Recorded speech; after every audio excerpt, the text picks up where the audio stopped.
أستغفر الله العظيم الذي لا إله إلا هو الحي القيوم وأتوب إليه. حسبنا الله ونعم الوكيل ونعم المولى ونعم النصير. يسألك عسى بتميم الخير يا ذا الجلال والإكرام.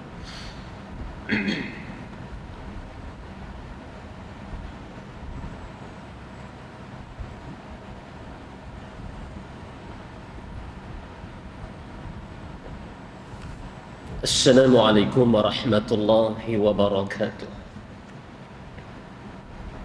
Hadirin dan hadirat, tuan-tuan dan juga puan-puan sekalian, kita mulakan dengan 10 ayat yang pertama dari surah Al-Kahfi. Hadza wabillahi taufiq. A'udzu billahi minasy syaithanir rajim. Bismillahirrahmanirrahim. الحمد لله الذي أنزل على عبده الكتاب ولم يجعل له عوجا قيما لينذر بأسا شديدا من لدنه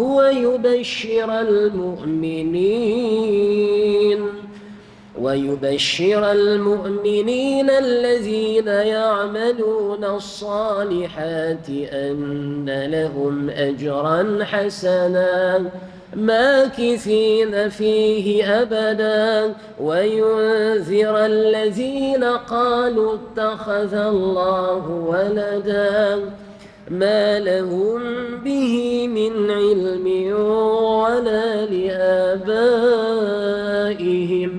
كبرت كلمة تخرج من أفواههم إن يقولون إلا كذبا فلعلك باخع نفسك على آثارهم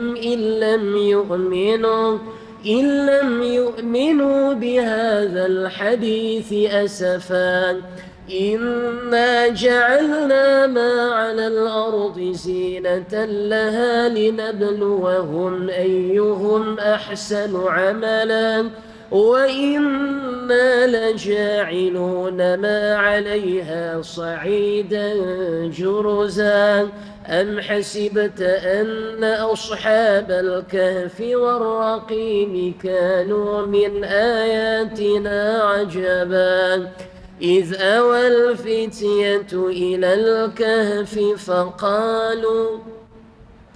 فقالوا ربنا آتنا من لدنك رحمة وهيئ لنا من أمرنا رشدا صدق الله العظيم.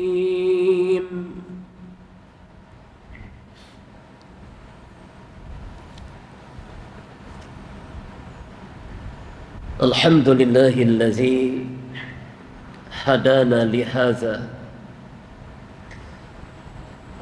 وما كنا لنهتدي لولا أن هدانا الله نحمده ونستعينه ونستهديه ونستغفره ونعوذ بالله من شرور أنفسنا ومن سيئات أعمالنا من يهده الله فلا مضل له ومن يضلله فلا هادي له وهو في الآخرة من الخاسرين ونصلي ونسلم على حبيبنا المصطفى محمد صلى الله عليه وسلم وعلى آله وأصحابه والتابعين وتابع التابعين لهم بإحسان إلى يوم يبعثون وبعد. إذ قال الله سبحانه وتعالى في كتابه وهو أصدق القائلين فأقيموا الصلاة إن الصلاة كانت على المؤمنين كتابا موقوتا Sadaqallahu maulana al-karim. Maka dirikan salat, firman Allah, sesungguh sesungguhnya sembahyang ataupun salat itu kanat 'alal mu'minin adalah diwajibkan ke atas sekalian yang beriman, kitaban mawqutah, ketetapan yang ditetapkan waktunya ataupun kewajiban yang ditetapkan waktunya. Sadaqallahul azim. Seluruh pegawai serta jawatan kuasa Masjid Tengku Abdul Rahman Putra Kuala Kedah, tuan-tuan dan puan-puan muslimin dan muslimat rahimakumullah. Alhamdulillah, syukur pada Allah Azza wa Jalla kerana dengan izin dan inayah taufik dari Allah buat sekalian kita, tuan-tuan dan puan-puan, sekali lagi kita diberikan dan diberi taufik oleh Allah untuk sama-sama sekali lagi berada dalam suasana majlis ilmu bagi membicarakan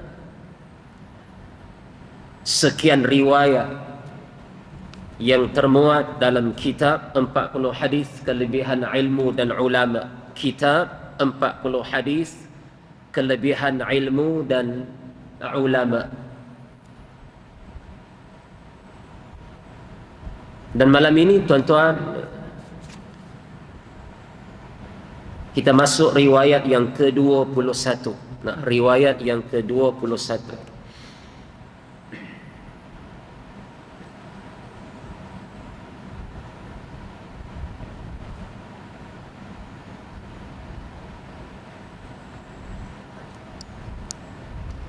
Di bawah tajuk bertanya itu anak kunci ilmu. Bertanya itu anak kunci ilmu. Ataupun dalam bahasa Arabnya as-su'al miftahul ilm. As-su'al miftahul ilm. Maknanya bertanya itu anak kunci ilmu atau anak kunci kepada ilmu. An Ali radhiyallahu anhu anna an-nabiy sallallahu alaihi wasallam qala an Ali atau an Ali ibn Abi Talib radhiyallahu anhu anna an-nabiy sallallahu alaihi wasallam qala al-ilmu khazain al-ilmu khazain wa miftahuha as-su'al fasalu yarhamkumullah fa innahu yu'jaru fihi arba'ah as-sa'il wal muallim wal mustami' wal muhibbu lahum. Daripada Ali bin Abi Talib radhiyallahu anhu, daripada Ali, yakni Ali bin Abi Talib radhiyallahu anhu berkata, wa karramallahu wajhah, Rasulullah sallallahu alaihi wasallam bersabda, ilmu itu seperti gudang. Ilmu itu seperti gudang. Al-ilmu khazain. Ilmu itu seperti gudang. Umpama gudang. Wa miftahuha as-su'al, dan kuncinya, yakni kunci kepada ilmu itu, as-su'al adalah bertanya. Kunci ilmu itu ibarat gudang, khazain, khazanah. Dan setiap gudang dia ada pintu dia dan ada kuncinya. Dengan kunci itu dapat membuka gudang tersebut. Demikian ilmu Apa kuncinya? As-su'al, iaitulah bertanya ataupun bersoal jawab. Fasalu yarhamkumullah fa innahu yu'jaru fihi arba'ah. Maka hendaklah kamu sering bertanya. Kira malam ni nak tanya ke apa kah? Dah kata bertanya itu anak kunci ilmu. Kira malam ni kira nak tanya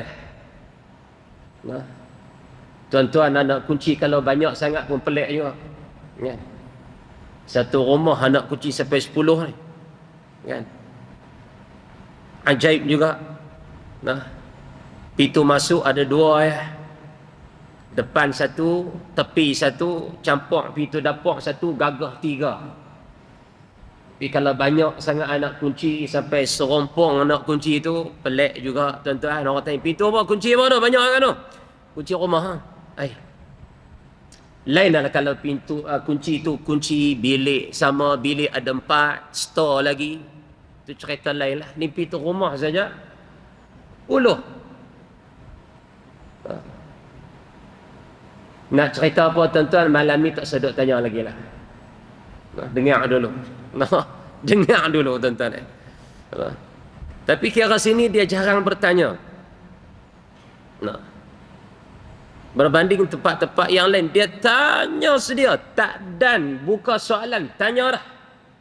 Sebab apa? Sebab takut kita tak buka ruang soalan. Takut kita berhenti ayat 15 lagu tu ya. Dia tanya siap-siap dah. Dia tanya siap-siap dah. Adapun bertanya itu anak kunci kepada ilmu. Sebagaimana gudang itu dia ada anak kuncinya. Dan ilmu itu umpama khazain, gudang. Jadi yang tanya tu tak salah. Yang tanya tu tak salah. Yang bertanya bermakna dia ada anak kunci kepada gudang ilmu.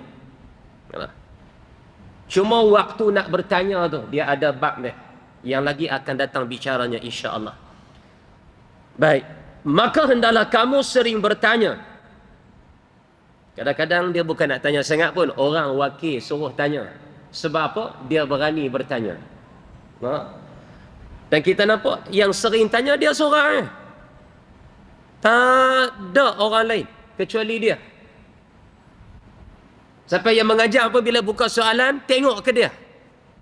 Sebab dia sering bertanya. Dan kalau dia tak main malam tu, kira tak ada soalan. Sampai tu kan. Tuan-tuan, Nabi sebut, maka hendaklah kamu sering bertanya, semoga kamu diberi rahmat oleh Allah Ta'ala. Maka sesungguhnya, فَإِنَّهُ يُؤْجَرُ فِيهِ أَرْبَعَةً. Maka sesungguhnya dari satu pertanyaan itu, diberi pahala akan 4 orang. Setiap berlangsung satu soalan, setiap kali berlaku satu soalan, dapat pahala 4 orang.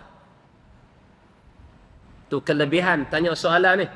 Tapi tanya ni benar-benar nak tanyalah. Jangan tanya nak test kan. Jangan tanya nak menguji kan. Ada juga hak jenis tu. Kita jawab. Lah dia kata apa? Betul Dia soal kita jawab, dia membenarkan jawapan. Macam mana kisah apa? Jibril alaihi salam datang dalam satu kisah. Ketika Nabi berada dalam satu majlis bersama sahabat, mai seorang lelaki yang tak dikenali. Langsung datang ke hadapan Nabi sallallahu alaihi wasallam dan mempertemukan 2 lututnya dengan 2 lutut Rasulullah. Tak, tangan dia atas paha Nabi. Heran sahabat. Kita hak lama dah duduk dengan Nabi, duduk bersama dalam majlis Nabi, tak berani buat kelaku lagu tu. Ni mai masuk dalam majlis, langsung on direct duduk depan Nabi. Melaga lutut dengan 2 lutut Nabi. Tak, tangan atas 2 paha Nabi.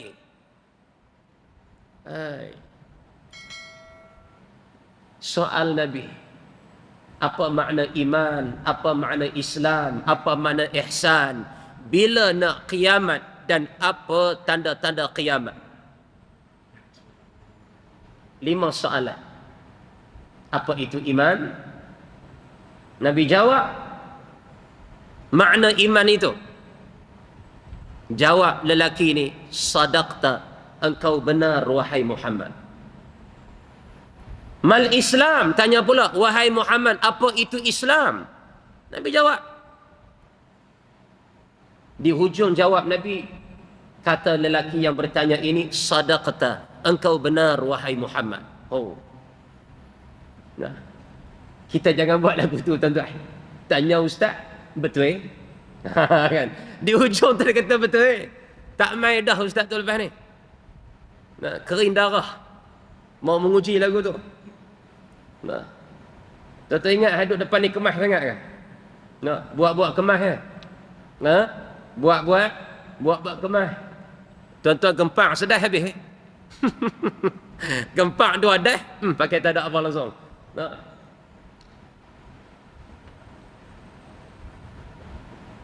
Tanya tu biar atas dasar nak mengetahui. Bukan nak tunjuk kata dia lebih mengetahui daripada guru yang mengajar. Bukan nak tunjuk pandai pada khalayak.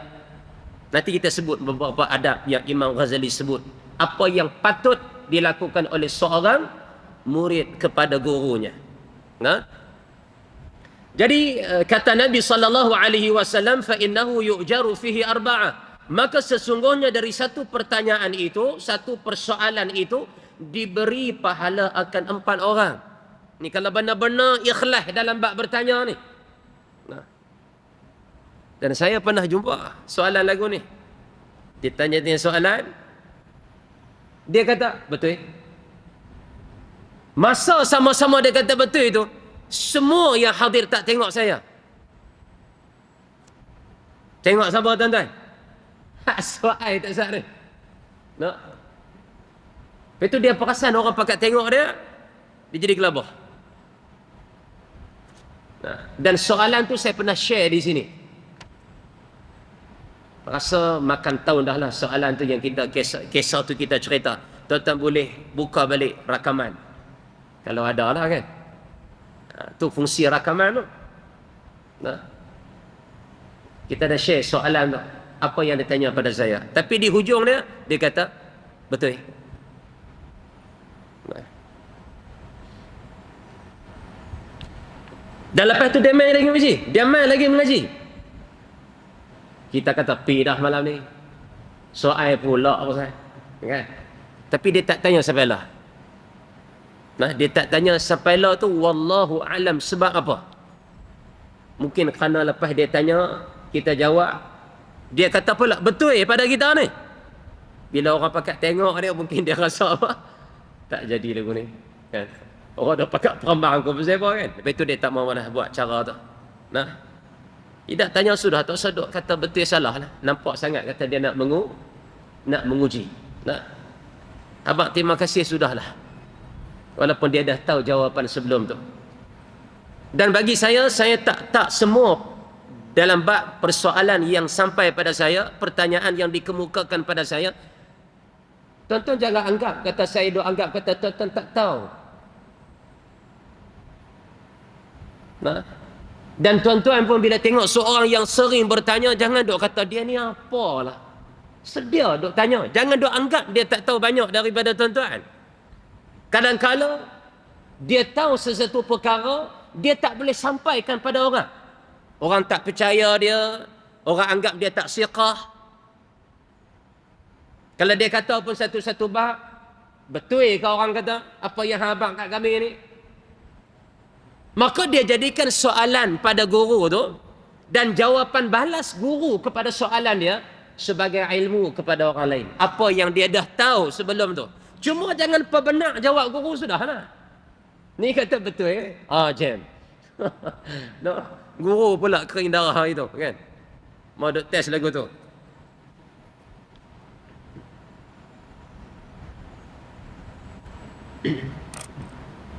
Bagi manfaat soalan itu kepada 4 orang. 4 golongan. Siapa? Pertama, orang yang bertanya, bila dia tanya, dapat pahala. Sebab apa? Orang lain boleh berkongsi ilmu dengan soalan itu. Nah. Yang kedua, manfaat dari bertanya itu, guru yang menjawab, nah, menguatkan ingatan dan faham guru itu terhadap ilmu yang dia sampaikan berdasarkan soalan. Bila ditanya dia jawab, ditanya dia jawab, menguatkan ilmu yang sedia dia ada itu pada ingatannya. Kalau lama tak tanya bab tu, lama dah dia hapus, dia hilang, dia gaib. Tapi bila duk tanya, teringat sebelum terlupa. Ada manfaat juga pada guru soalan ni. Bukan terhadap yang bertanya sahaja. Nah, pahala ataupun manfaat yang pertama pada yang bertanya. Okey. Yang kedua, guru yang jawab pun ada manfaat juga daripada soalan yang berlaku. Ketiga, orang yang mendengar jawapan tu. Golongan yang ketiga yang dapat pahala, yang dengar jawapan balas tu. Kalau dengar lah. Jadi tuan-tuan dapat manfaat daripada soalan. Jangan duk condemn orang yang tanya. Asyik hang je. Macam tak ada orang lain nak tanya. Tuan-tuan, peluang tuan-tuan nak dapat pahala tu daripada ilmu. Kadang-kadang apa yang disampaikan itu tak menyentuh persoalan sesuatu perkara, melainkan kena datang dalam bab soal, baru disentuh direct bab tu. Maka perlu kepada soalan, nak fokus pada bab tu. Maka tuan-tuan, yang barangkali sebelumnya tidak mengetahui sesuatu permasalahan, boleh tahu hasil dari soalan seorang di kalangan tuan-tuan.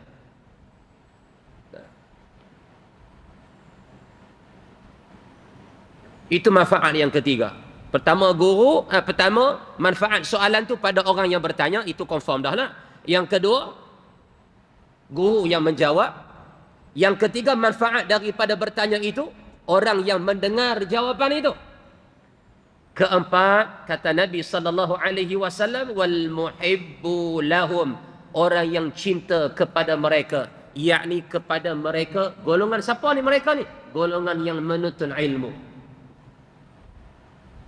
Tuan-tuan, ada orang yang tak berkesempatan bersama kita, tapi dia suka suasana begini. Wujud budaya ilmiah, wujud majlis ilmu. Tuan-tuan, ada manusia yang begini. Tapi kesempatan dia nak sampai, dia tak sampai. Dia tak berada bersama kita. Tapi dia suka, dia cinta, dia support apa yang berlaku selama ni. Itu golongan yang cinta kepada majlis ilmu. Kadang-kadang dia tak boleh mai, tapi dia sharing, dia share, dia forward iklan mana-mana kuliah ilmu yang ada. Tapi tang sampai dak juga. Adalah kekangan-kekangan dia tu. Ini golongan yang cinta kepada majlis ilmu. Pun ada bahagian juga daripada soalan itu. Tu kira malam ni ada soalan tak tuan-tuan? Kau saya soal dulu. Jom. Nah, kalau saya nak soal dulu, kami tak ada soalan lah. No. Dia cara nak blocking soalan tuan-tuan ni, saya soal dulu. Banyak tempat kita pergi, bila kita mula soalan kepada tuan-tuan dan puan-puan, soalan balas tak marah. No. Tu antara teknik nak blocking soalan tuan-tuan untuk sampai pada pengajak ni. Yang mengajak tu soal dulu. No. Tapi nampak gaya malam ni tak ada soalan kot. Macam selalulah. No. Macam selalu, faham, ikut faham Tok Guru. No. Apa faham Tok Guru, fahamlah kami lagu tu kan. No. Tapi kalau tuan-tuan ada soalan, boleh kongsi lah. Boleh tanya. Bertulis pun tak apa. Kalau muslimat, boleh tulis. Nak kirim pada siapa-siapa yang ada di belakang, boleh pas mai sini.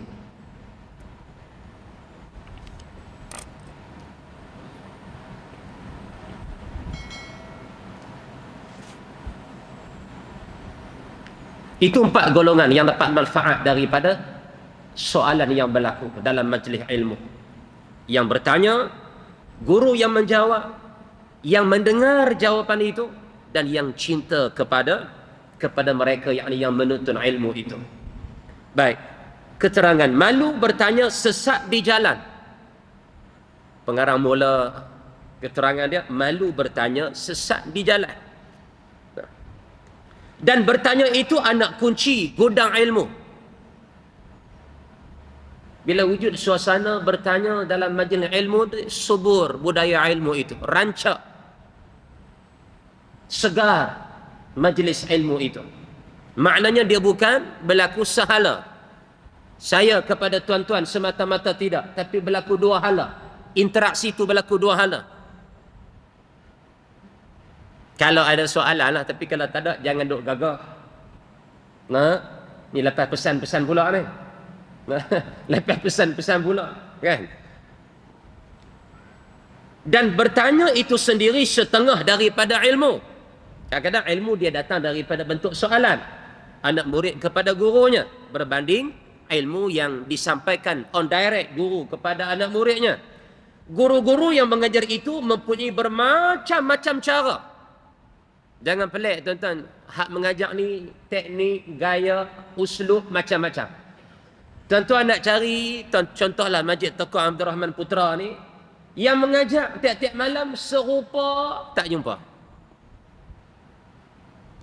Dia masing-masing dan bermacam-macam perwatakan dan pembawaan.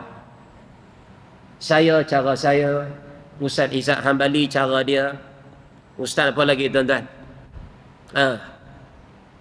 Ustaz Abdul Rahman cara dia, Dr. Sa'ad cara dia, bagi masing-masing lah. Masing-masing cara. Tapi kalau tuan-tuan nak satu gaya, satu cara, bukan takat di sini, di mana-mana masjid pun tuan-tuan tak akan jumpa. Tuan-tuan tak akan jumpa. Bahkan kalau ada forum perdana, ada 3 moderatornya dengan 2 panelnya contoh, 3-3 tak sama perwatakan mereka. Walaupun di atas pentas yang sama. Tambah hak main malam lain-lain. Lagilah tuan-tuan.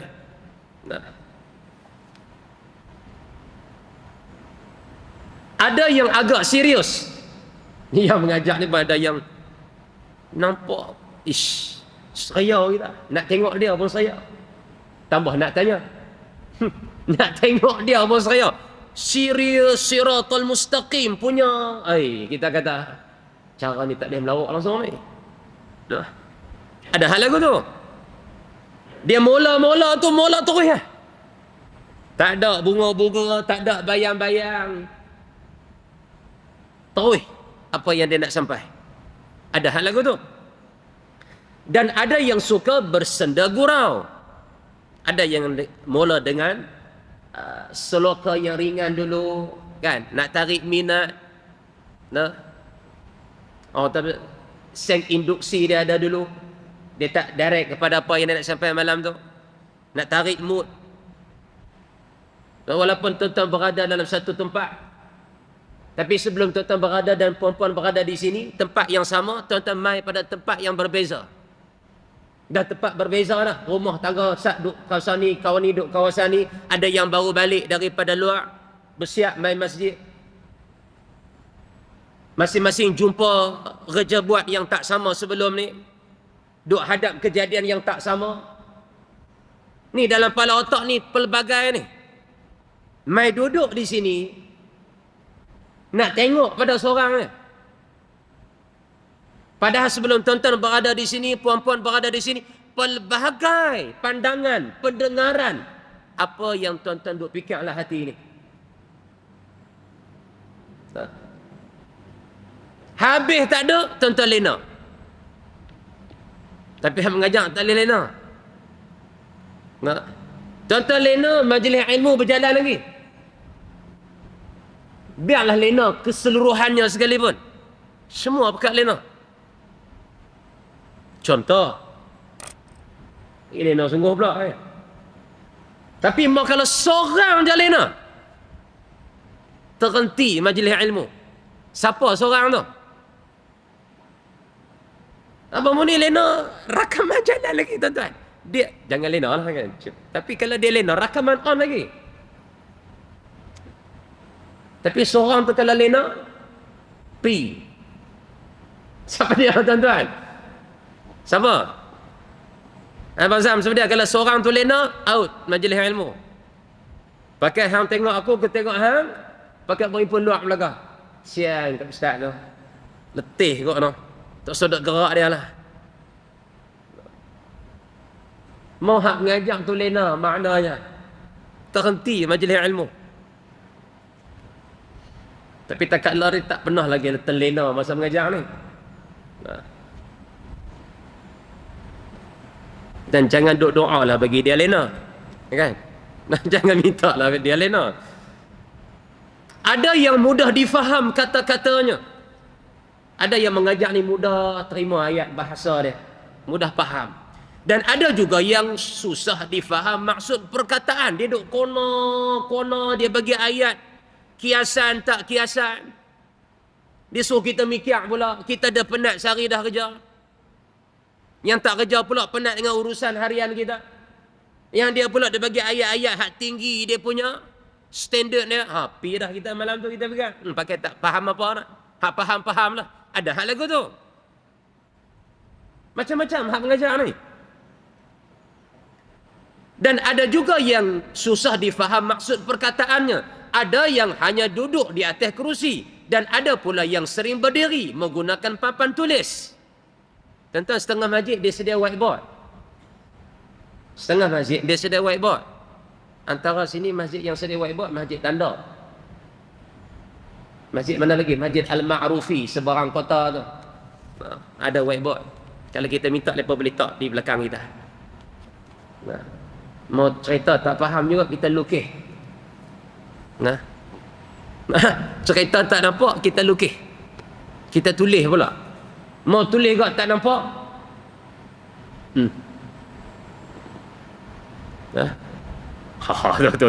Tu. Ayat sambung tu. Cuma tak mau derah Dia nak pergi masuk dalam rakaman tu. Okay. Ada yang mengajar duduk atas kursi. Ada yang siap tulis lagi di belakang tu.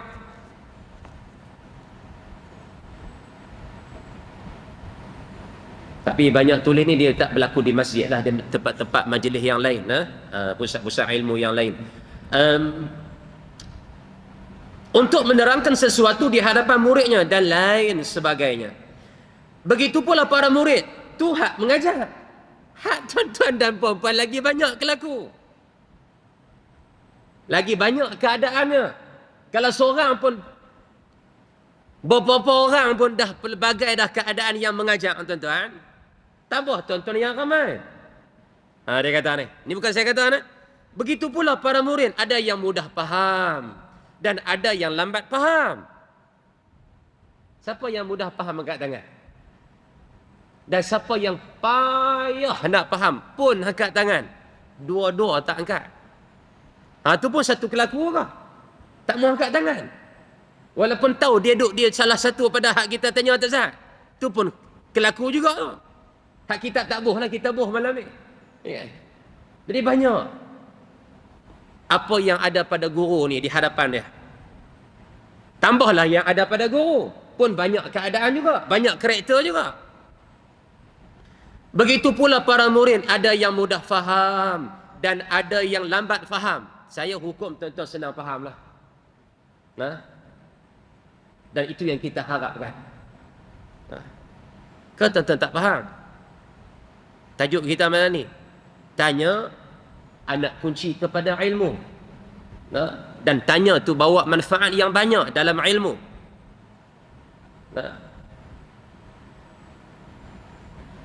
Ada yang mengikuti pelajaran dengan serius. Ada yang betul-betul mengaji ni. Awal Assalamualaikum sampai Assalamualaikum pula guru tu. Fokus pada pengajian dia. Contoh apa yang berlaku dalam masjid. Kan? Dan ada pula yang sambil bermain. Duk melawak aku. Ada ke? Dia tak puas melawak di rumah, di luar. Dalam majlis ilmu dia main ke? Kan? Ni budak-budak kot noh. Hak pak budak, mak budak dak kot. Bahkan ada pula yang sering mengantuk. Ni bukan saya kata lah. Pengarang, dia tahu mana tak tahu lah. Kan? Dia tahu mana kita tak tahu. Saya tak ada WhatsApp dia suruh dalam kitab ni, tak ada. Tuan Syekh Buh sama. Waktu dia karang kitab ni. Ramai yang lena masa kuliah ilmu ni Tuan Syekh. Tubuh sekali. Tak. Dia pun memandang dan dia tahu benda ni. Dan sebagainya. Maka keadaan yang bermacam-macam ini menjadikan murid-murid itu berbeza tingkat kefahamannya terhadap sesuatu pelajaran. Sebab tu bila balik lagi tuan-tuan, mengaji pada guru yang sama, dengar benda yang sama, tempoh mengaji itu lebih kurang sama, setengah jam, 40 minit lebih kurang, tapi hasil daripada pengajian tu tak sama, dengan sebab berbeza keadaan sewaktu menuntut ilmu itu. Ada yang fokus, ada yang tak fokus. Ada setengah tu dan check status Facebook lagi. Asal duk ngaji tu. Ada duk tengok WhatsApp lagi, tengok IG lagi. Tengah WeChat lagi. Oi. Sambil-sambil tu langut tengok muka guru. Dia nak dapat macam kawan lain hak direct fokus. Tabat lahum, dia tak dapat. Awal-awal kita habaq dah. Dan yang paling ketara, Allah cabut berkat majlis ilmu itu daripada mereka yang menyia-nyiakan suasana majlis ilmu sebagai penuntut, duk sibuk bab-bab lain. Ada tengah duk mengaji, menega pun ada. Tengah mengaji, menega online. Masuk order kan. Okey. Masuk order tengah mengaji ni. Reply. Berlaku transaksi jual beli dalam majlis ilmu. Hebat anak murid akhir zaman, tapi dia main. Tapi akhir dia bawa apa tuan-tuan? Banyak faham tapi tidak ada amalan apa-apa. Takat tahu ya. Sebab Allah tarik berkat ilmu itu. Berkat ilmu itu tuan ada di mana tuan-tuan dan puan-puan? Berkat ilmu itu kemuncaknya berada pada amalan seseorang. Dan ketundukan hati seseorang dalam bab faham agama itu. Itu kemuncak ilmu. Tapi lagi duk mengaji, duk kuih benar, duk kuih keras kepala, kuih mengaji, amalan kuih korang, tu tanda Allah tarik berkat ilmu. Walaupun sering dia berada dalam majlis ilmu itu. Jaga. Jaga. Berkat tu bab lain, faham tu bab lain.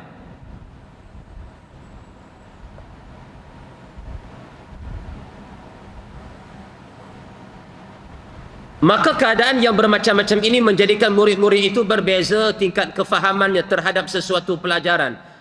Maka bagi mereka yang masih belum faham, terbuka baginya pintu untuk bertanya supaya ilmu yang diterimanya itu jelas dan tidak berakibat salah faham. Maka bertanya itu adalah cara yang terbaik untuk meluruskan segala sesuatu yang masih belum jelas. Kalau tuan-tuan tak clear apa yang disampaikan, bab apa pun dalam sesuatu pengajian, tuan-tuan boleh tanya. Itu ruang, peluang tuan-tuan dan puan-puan. As-soal miftahul ilm. Soalan itu anak kunci ilmu. Siapa yang bertanya maksudnya untuk gudang ilmu tu dia pegang anak kunci. Jangan sampai tak pernah bertanya. Guna peluang itu.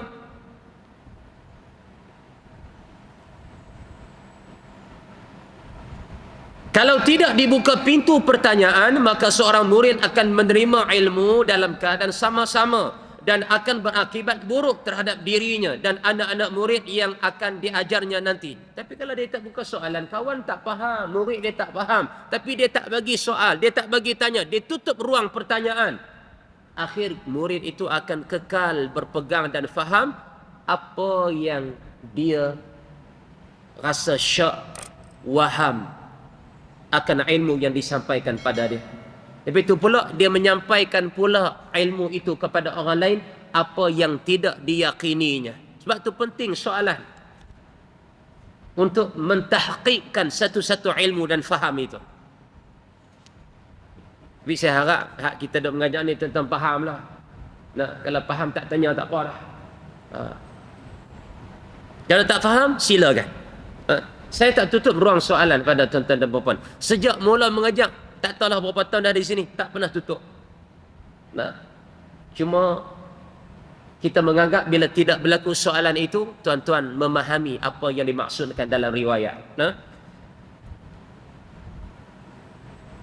maka dari kerana inilah takut sesat, salah faham, makna lain difaham dengan makna yang lain, maka dari kerana inilah ia mesti bertanya. Namun perlu pula diperhatikan bahawa bertanya itu ada adab-adabnya dan ada cara-caranya supaya pertanyaan itu dapat menghilang kekeliruan yang ada, bukan bertujuan merendahkan sesiapa.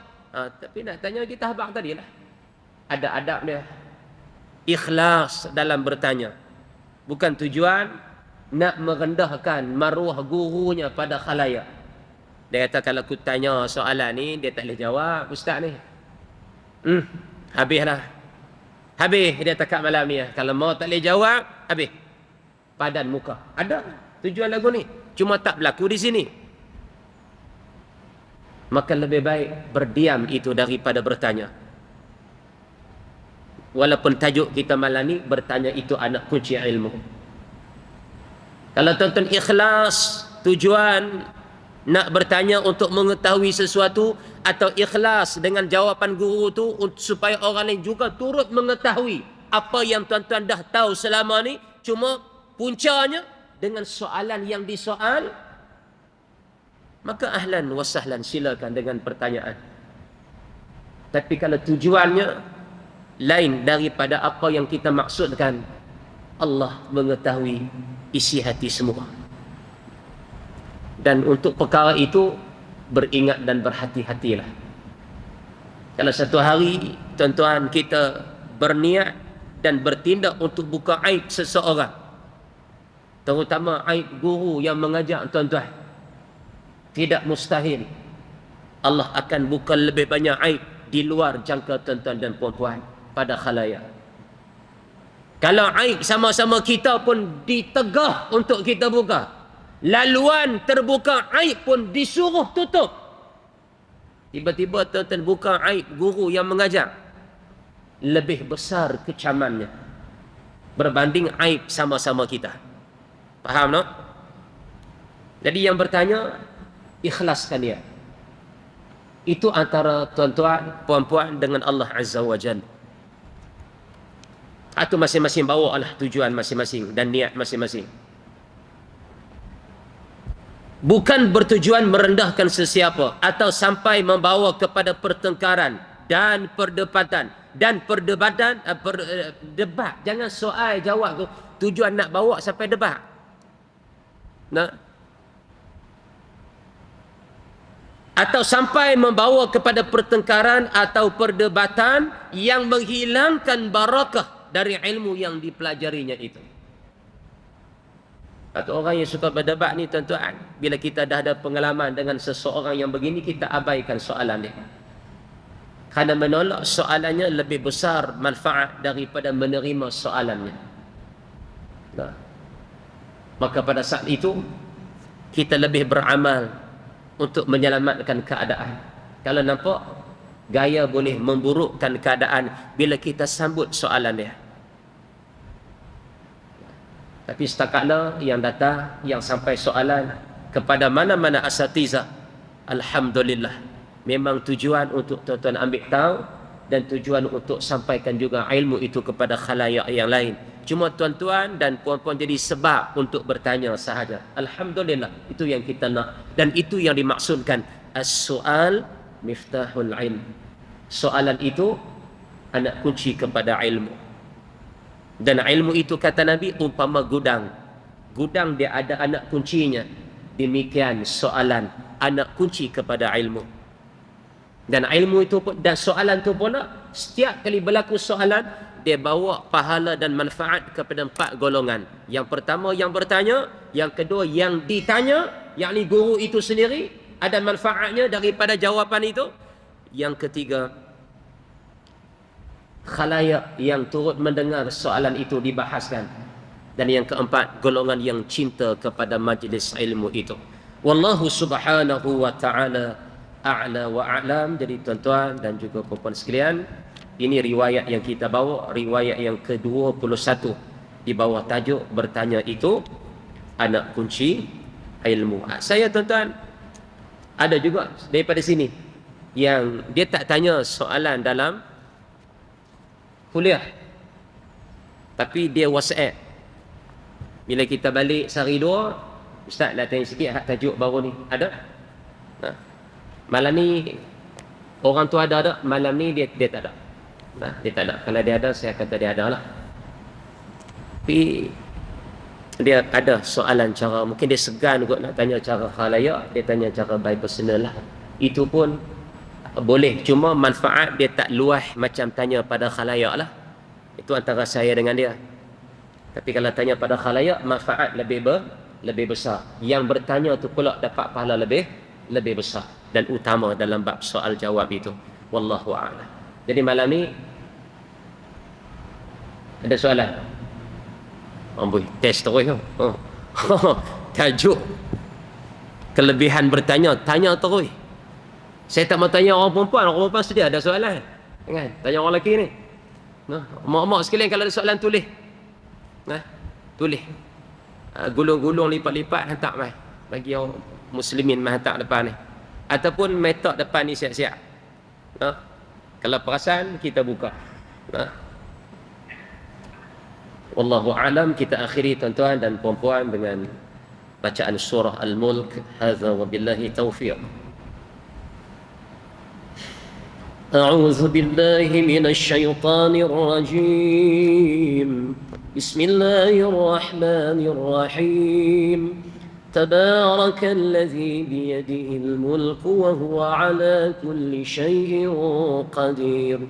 الذي خلق الموت والحياة ليبلوكم أيكم أحسن عملا وهو العزيز الغفور الذي خلق 7 سماوات طباقا ما ترى في خلق الرحمن من تفاوت فارجع البصر هل ترى من فطور ثم ارجع البصر كرتين ينقلب إليك البصر خاسئا وهو حسير ولقد زينا السماء الدنيا بمصابيح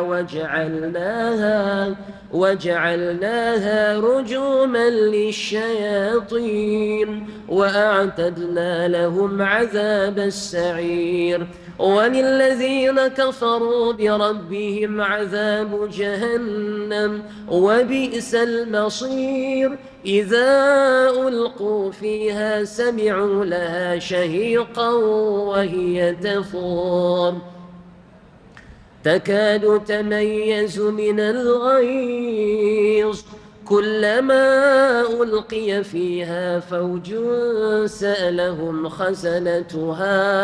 سألهم خزنتها ألم يأتكم نذير قالوا بلى قد جاءنا نذير فكذبنا وقلنا ما نزل الله من شيء إن أنتم إلا في ضلال كبير وقالوا لو كنا نسمع أو نعقل ما كنا في أصحاب السعير فاعترفوا بذنبهم فسوقا لأصحاب السعير إن الذين يخشون ربهم بالغيب لهم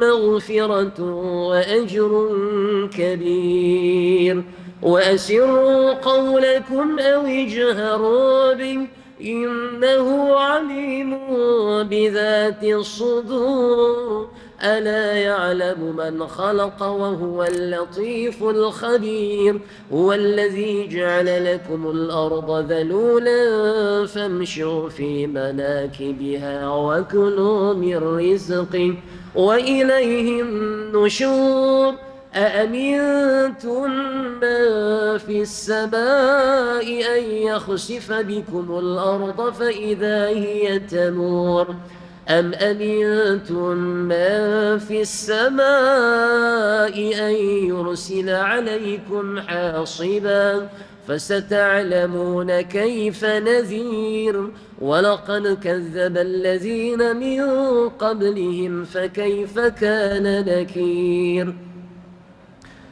أولم يروا إلى الطير فوقهم صافات ويقبض ما يمسكهن إلا الرحمن إن الكافرون إلا في غرور أولم يروا إلى الطير فوقهم صافات ويقبض ما يمسكهن إلا الرحمن إنه بكل شيء بصير أمن هذا الذي هو جند لكم ينصركم من دون الرحمن إن الكافرون إلا في غرور أمن هذا الذي يرزقكم إن أمسك رزقا بل لجوا في عتو ونفور أفمن يمشي مكبا على وجهه أهدى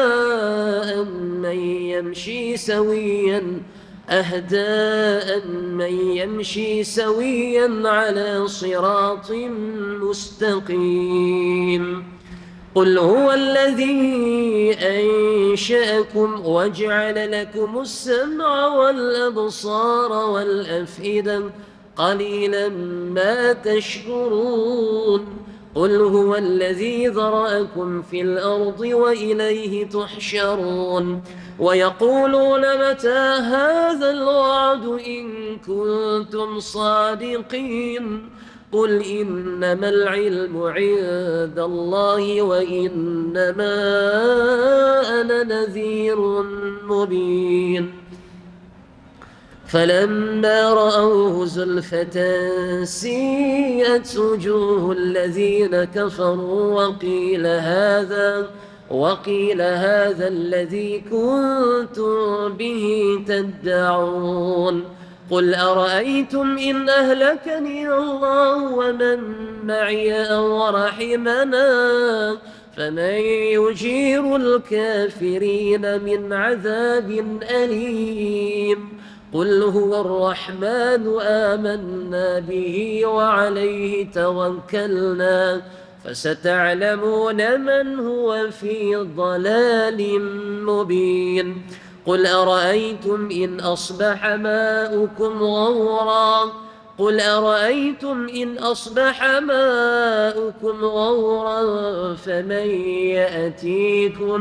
فمن يأتيكم بماء معين صدق الله العظيم اللهم ارحمنا بالقرآن واجعله لنا إماما ونورا وهدى ورحمة اللهم ذكرنا منه ما نسينا وعلمنا منه ما جهلنا وارزقنا تلاوته آناء وأطراف النهار واجعله لنا حجة يا رب العالمين تقبل الله منكم سبحانك اللهم وبحمدك أشهد أن لا إله إلا أنت استغفرك وأتوب إليك هذا وبالله التوفيق والرعاية وأستودعكم الله والسلام عليكم ورحمة الله وبركاته.